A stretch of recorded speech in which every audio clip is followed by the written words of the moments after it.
So I don't think a lot of people realize this, but our current economic system has privatized profits and gains while we have socialized losses. But not for you, not for me, not for Tim Pichette, the Liberty Advisor, Pachote. not for anyone except for the 0.1% that are right now receiving a secret, silent Federal Reserve bailout, which, of course, me and Tim Pichot will be getting into in this specific video, because just like we saw last time, throughout the last crisis, it, of course, didn't go to waste, and many people benefited off of that massive human suffering that happened in 2008.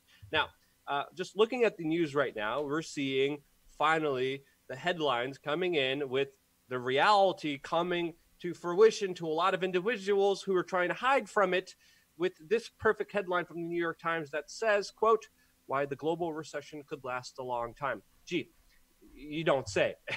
Really, after the incredibly reckless, irresponsible actions by the very few that are being bailed out right now, we have to understand that the Federal Reserve is acting in very secretive and elusive ways. They have conducted themselves not honorably for a very long time, and you could bet your bottom dollar they're not doing the same right now.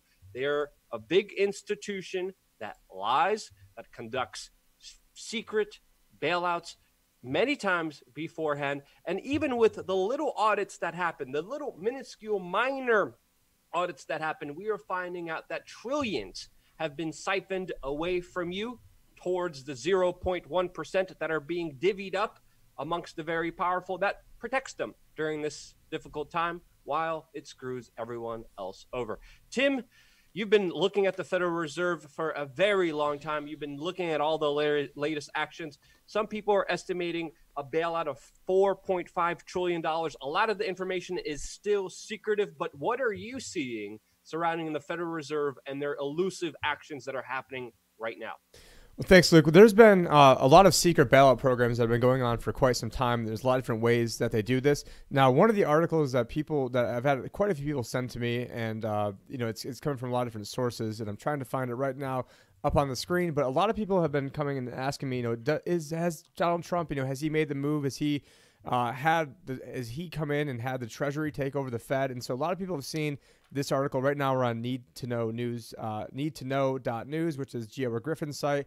And this is an article originally from Bloomberg entitled, "The U.S. government is nationalizing many financial markets with money from the Federal Reserve, merging the Treasury with the Fed." Now, I don't necessarily, now a lot of, I guess you would call more of the Q type crowd is like, see, this is the proof that, that Donald Trump is making the move, and that, he's getting rid of the Fed, he's ending the Fed.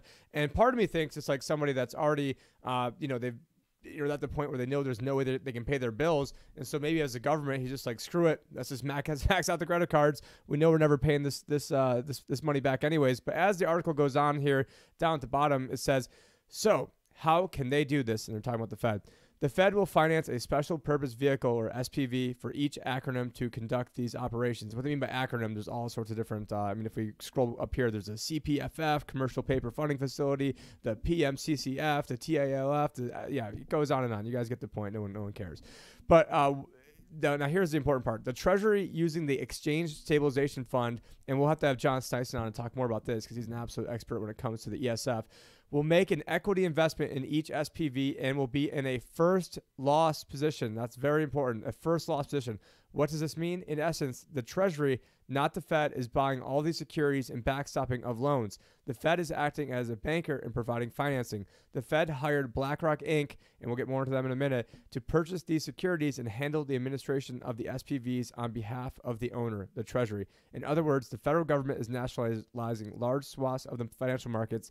The Fed is providing the money to do it, and BlackRock will be doing the trades. And maybe we can get into BlackRock. Right now, I've got them up on screen. I mean, if there couldn't be more of a Illuminati kind of name here, this BlackRock that's working hand in hand with, of course, the Federal Reserve, and I just don't understand how anyone could have any faith and confidence in the Treasury, in the Fed, with the banksters after everything that was pulled off in 2008. By the way, after that 2008 swindling highway robbery of the American people that happened, that only inflated the bubble, made it that much worse, and only puts us in a more dangerous position right now. I actually talked to the person who was engineering all of that, Mr. Ben Bernanke. Before we get into the BlackRock Incorporated group, I kind of want to play a little bit of the reaction when Ben Bernanke was called out on his Ponzi-like confidence scheme that siphons away money from everyone else and pretty much is just the new way of robbing everyone. Let's play a little bit clip of that before we get into BlackRock, if we can. All right, and that's Osama Ben Bernanke for those of you who don't know. Hey Bernanke, how can the American public trust you when you engineered and kept secret the largest bailout in the history of the world? We're not answering. Let go of my mic. Don't grab my mic. You engineered the largest crisis. Sir, we're not answering questions. Sir, we're not answering questions now. It's just a question. We're not answering questions now. I'm just asking a question. We're not Why? answering questions. I'm not a dog. Well, what about Bilderberg? You want to talk about that? Excuse me? Thank you. Sorry, you don't have to put your hands on me. I'm listening. I'm listening. How did you get in here? What do you mean? That was let in. This is a private reception. Okay. Thank you. Yep. So there's Bernanke not wanting to Yeah. By the way, you didn't see it in that video, but he grabbed my microphone and he was holding it and he tried to rip it away from me so no one would hear the interview ever. Like we were in a tug of war. You can't really see it because of the bad camera angle, people swimming in. I, by the way, snuck in there by walking in with Paul Volcker. It was a secret room of all these banksters and probably a lot of individuals from the BlackRock Incorporated group. What is BlackRock, Jim? Yeah, and actually, let's pivot just a tiny bit to Paul Volcker. So Paul Volcker, recently known, and he's known as Tall Paul, and he was the guy who actually helped fight the inflation back in the early '80s. Nowadays, the Fed has no more bullets to fight any potential inflation, and so it's very fitting that I believe he died pretty recently. I want to say maybe a few months ago, and so. And so in terms of Federal Reserve Chairman and again, I hate the Federal Reserve and don't think they should even exist. But in terms of how the Fed goes, I think that actually he probably did the best job out of any. I mean, not the very, very low bar here to set here, but he actually did some of the things that was needed to do and was willing to take some of the hard pills. Whereas now no one's willing to do anything, that's hard and the things that need to be done. But yeah, taking a look at BlackRock over here, they are the world's largest asset manager, $7.4 trillion under management. They operate all around the world. BlackRock has been called the world's shadow bank, and then you also have a shadow bank being the Bank of International Settlements. It's a whole different can of worms. But Larry Fink started it, and he was a pioneer in the mortgage-backed securities market. Ding, ding, ding. And then during Fink's tenure, he had lost more than $100 million as head of First Boston. Okay, well that he's lost a bunch of money in places, but he helped pioneer the same thing that got us into trouble where we are right now. I mean, the mortgage-backed securities is one of the main things that basically got all of us into trouble. But now pivoting over to the Federal Reserve and going back to that article, I think it's important to point out the fact that the Fed operates on a profit. Now they give back 94% of their profit to the Treasury, meaning that they keep 6% of all the profit. And so, because what they're doing is they are collecting interest, but then they're also then paying out interest to the banks.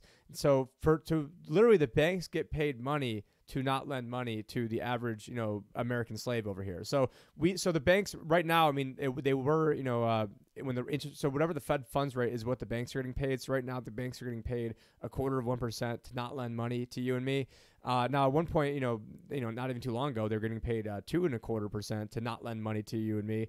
And then we're wondering how come the money never flows down to us. But as recently as 2017, the Federal Reserve delivered $80.2 billion of profits to the Treasury. Now, if we go back to the other article, and it said that the Fed is in a first loss position. And so how I actually interpret this and how I read this as the Federal Reserve is what they're going to do is if there's gains to be had, they will get to participate in those gains and they still get their 6%. However, if there's losses, they don't get to eat any of those losses, and those losses then get to flow to the people. So that's how I, am interpreting this article. I mean, maybe I'm wrong on this, but I guess no one's really an expert on exactly what's going on because everything that's going on is so crazy. But I do want to direct people to a video that I made at Facebook Live actually in 2016, where I have a whiteboard and I go over how exactly this is done from a whiteboard perspective. Highly recommend that. There's about, I would say, from like the 2-minute mark to about let's see here, about the 8-minute mark is really what you guys would need to see on that one. And really, the Fed is in a position, and actually I had a question question, and sorry I'm jumping around here, but I had a question where I had asked one of my congressmen, had posted something on Facebook a few years ago and said, hey, it's right around the time of Brexit, and said, hey, I'm going to be in a meeting with Janet Yellen today, or at a press conference with Janet Yellen on the Hill. Anyone have a question? And of course, I had a question, and it was a pretty ball-buster question. Unfortunately, it was really kind of inside baseball, so it'd be hard for me to explain the whole thing right now. However, that question got asked, and it had to do with what if the Fed is in a position where they get losses someday? Because what happens is not only so right now they're holding on to $5 trillion worth of bonds. Let's say they're 10-year bonds. They're probably not. The average maturity is probably a little bit less than that. So if they were a 10-year bond, I just want to keep math simple, and rates were to go up 1%, the underlying holdings would technically go down by 10%, or they would lose $500 billion in one fell swoop. Rates go up 2%, they lose $1 trillion in one fell swoop. Now let's tie it back to Paul Volcker, who you were just talking about. They are checkmated. They cannot raise rates, because if they do raise rates, the underlying portfolio will get decimated, and then they can't raise rates because everybody's broke, and the only way that they can finance all this Ponzi scheme that's going on is to have lower and lower rates, eventually have negative rates, and the rates are basically already negative now. If you factor in the inflation is probably really 4 or 5%, and then the bonds are paying 1%, which means we technically have inflation right now. But Tim, they're literally paving a way for disaster. I mean, all these actions. I mean, even just take a look at the stimulus kind of coronavirus aid package thing, the $2 trillion bill that gives $250 billion to the American people, where an average person will receive $1,200. Well, one, you're going to have to pay taxes on that too. If you factor in the bill and you factor in everything that's happening, you're going to have to pay about $8,000 of that back in taxes for that $1,200. It's a temporary loan with the way that our system works that is only indebting itself, and it's going to get absolutely insane from here. I mean, you look at just the stimulus package by itself, just this bill that again, many people are saying, CNN is saying, Donald Trump, Nancy Pelosi is saying, that's just one of many bills to come. But you look at this one bill that gave you $1,200, a temporary universal basic income for one time.